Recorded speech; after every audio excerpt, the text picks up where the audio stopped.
In the bustling city lived the golden couple of the medical community, Elsa and Joseph. Elsa, a renowned cardiologist, was known for her surgical precision and empathy with patients. Her eyes, always attentive, reflected the intelligence and dedication that made her one of the best in her field. Joseph, on the other hand, was a respected orthopedic surgeon whose skilled hands had restored mobility to countless patients. His warm smile and charismatic personality made him beloved by everyone at the hospital. Together they formed an unbeatable duo, both professionally and personally.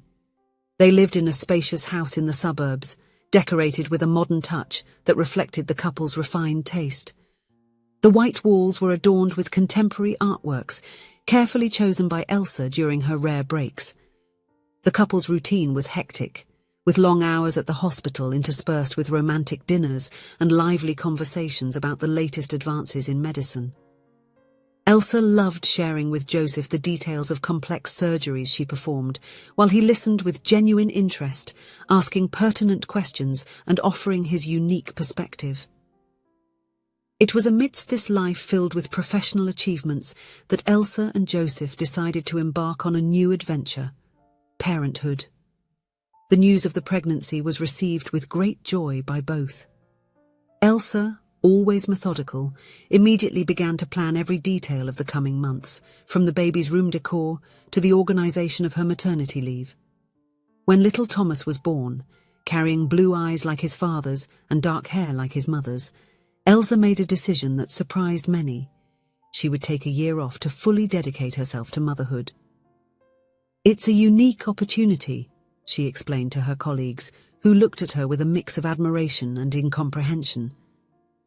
The first days at home with Thomas were a mixture of joy and exhaustion. Elsa, accustomed to dealing with life-or-death situations in the operating room, now found herself challenged by seemingly simple tasks like changing diapers or calming a crying baby.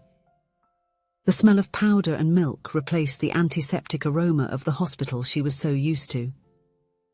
As the weeks went by, Elsa began to feel a growing restlessness. Conversations with Joseph, once filled with medical terms and discussions about complex cases, now revolved around baby bottles and sleep schedules. She loved her son deeply, but missed the adrenaline and intellectual challenge that her career provided.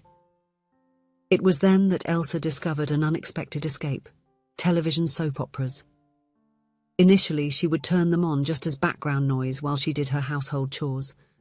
But soon she found herself completely absorbed by the dramatic plots and charismatic characters. Every night, after putting Thomas to bed, Elsa would settle into the soft sofa in the living room, wrapped in a fluffy blanket, and dive into the fictional world of her favorite soap opera. The stories of love, betrayal, and redemption transported her far from her routine of bottles and diapers, offering a temporary escape from reality. When Joseph came home from the hospital, exhausted after long hours of surgery, he found Elsa eager to share the latest developments in the story. He listened attentively, asking questions and laughing at the most absurd twists.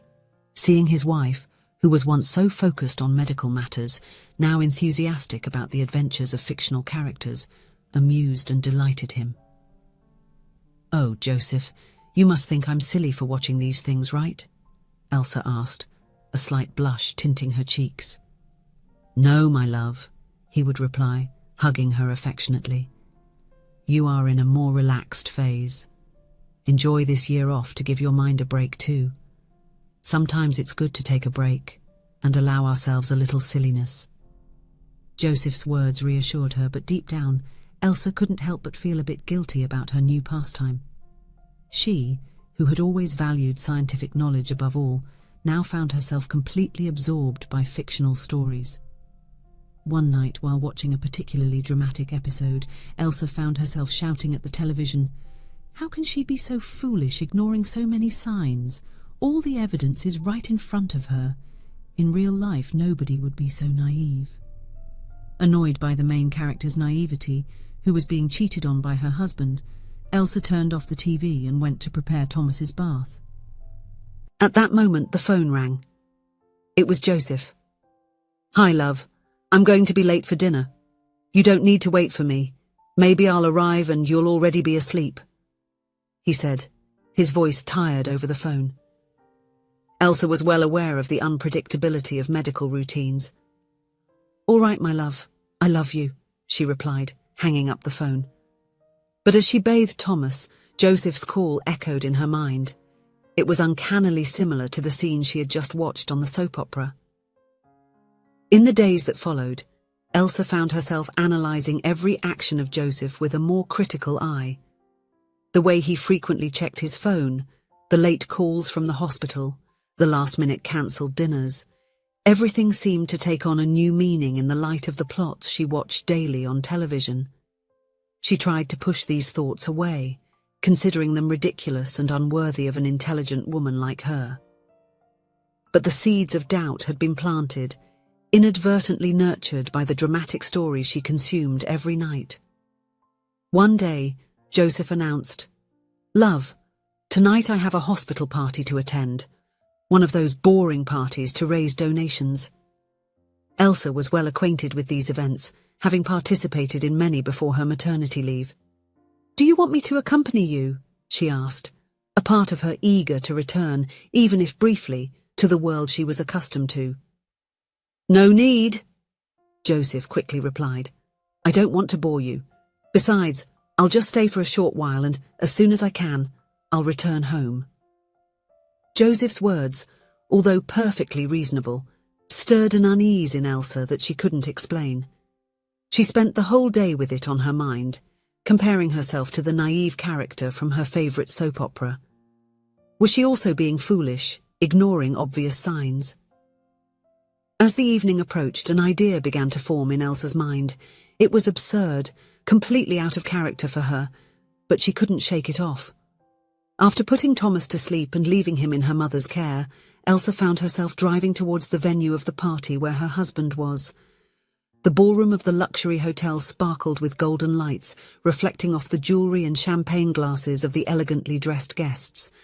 Elsa, in her jeans and simple t-shirt, felt completely out of place. Without an invitation and inadequately dressed, she knew she couldn't just walk through the front door. With her heart racing, Elsa circled the building and found the service entrance. The kitchen was a whirlwind of activity, with chefs shouting orders and waiters rushing back and forth with trays full of food. Taking advantage of the confusion, she grabbed an apron hanging near the door and an empty tray. Taking a deep breath and trying to appear as natural as possible, Elsa entered the main hall. Her eyes anxiously scanned the crowd, searching for Joseph. She moved discreetly among the guests, her face partially hidden by the tray she held in front of her. Finally, she spotted him.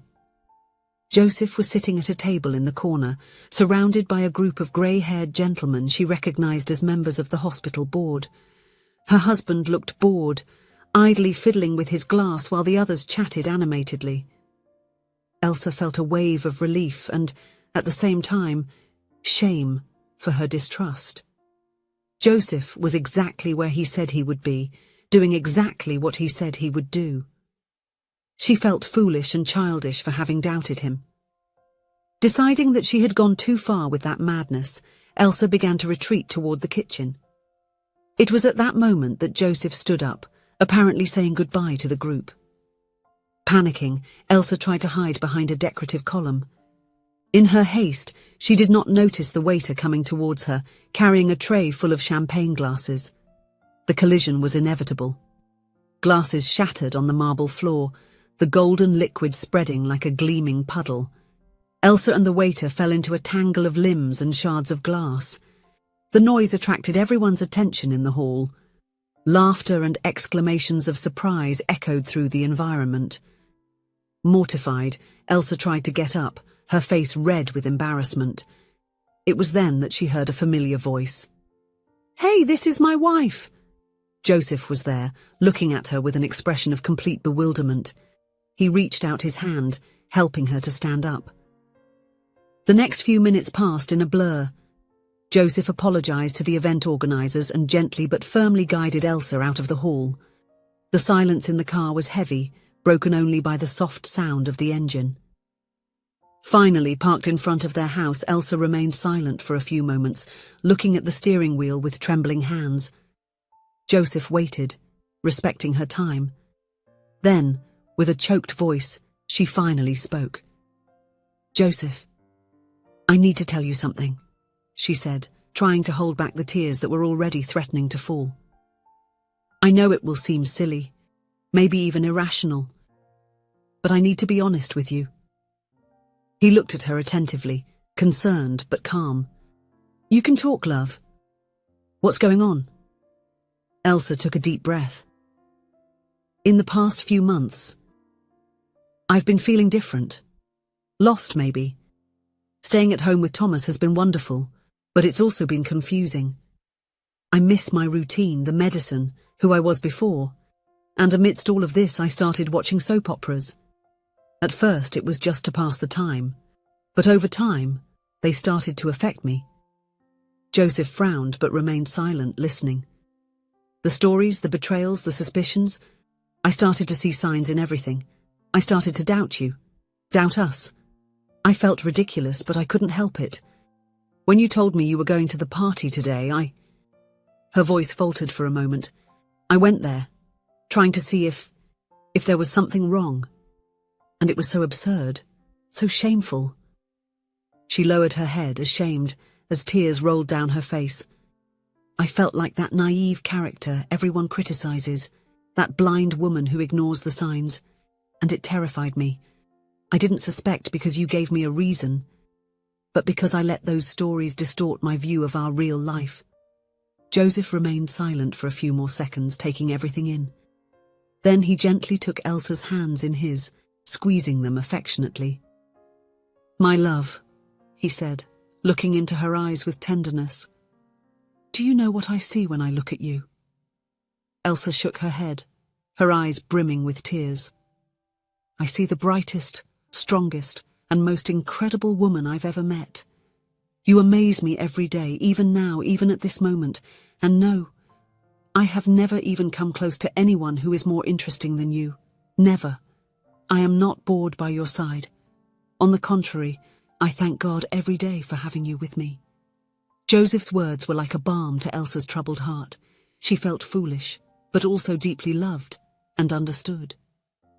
"Well, I guess it's time for me to give up that soap opera," she said, trying for a shaky smile.